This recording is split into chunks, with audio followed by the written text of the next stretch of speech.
كنت صغير وكل ما كيقرب الصف كنت كنفرح بزاف حيت كنعرف باللي غادي نمشي للحسيمه. مدينه كتشدك من اول نظره، الجبال الخضراء محيطه بها بحال شي حضن كبير، والبحر الازرق كيضوي تحت اشعه الشمس. نهار السبت منين كنفيقوا من النعاس في الصباح كنمشيو انا والعائله للسوق القديم، نصيبوا الخبز التقليدي ونشريو الحوت الطري، وداك الريحه ديال البحر كتبقى لاصقه في الجو. في الليل كنمشيو للكورنيش، نسمعوا صوت الموج كيضرب في الصخور، وكاين شي ناس كيعزفوا على الجيتار وكيغنيو اغاني ريفيه كتدخل القلب.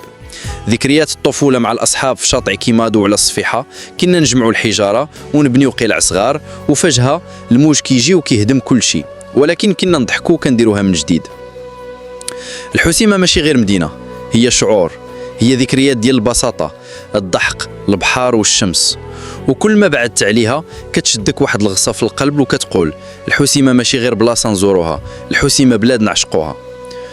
كل نهار كنفكر في الايام اللي كنا صغار، كنلعبوا في الازقه ديال حيمين ادور، والفرحه ديالنا كتكون بسيطه، غير كره مطاطيه ولا عرام ديال الرمل قريب من البحر، ولكن بالنسبه لنا كانت الدنيا كامله.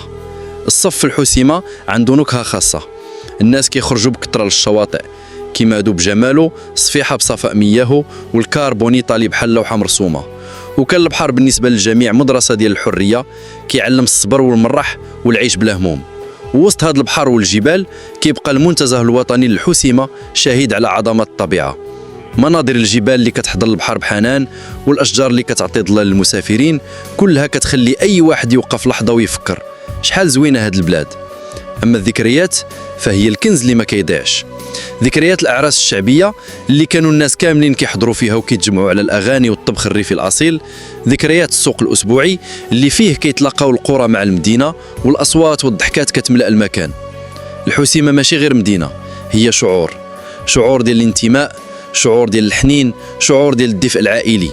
وكل واحد كيزورها ولا كيعيش فيها كيبقى يحمل معها جزء صغير منه في القلب. اليوم وانا بعيد كل ما نشم ريحه البحر ولا نشوف صوره الجبل مطلع على الموج كنحس بحالي رجعت طفل صغير في الحسيمه، والذكريات كتدفي قلبي. واخا كبرنا وتفرقنا، كل ما كنرجعوا للحسيمه كنلقاو ديك الدفء اللي ما تبدلو حتى مدينه في العالم. ذكريات كتخلي القلب عامر فرح، وحتى لو الدموع نزلت احيانا تبقى الحسيمه هي الحكايه اللي عمرها ما تسالي.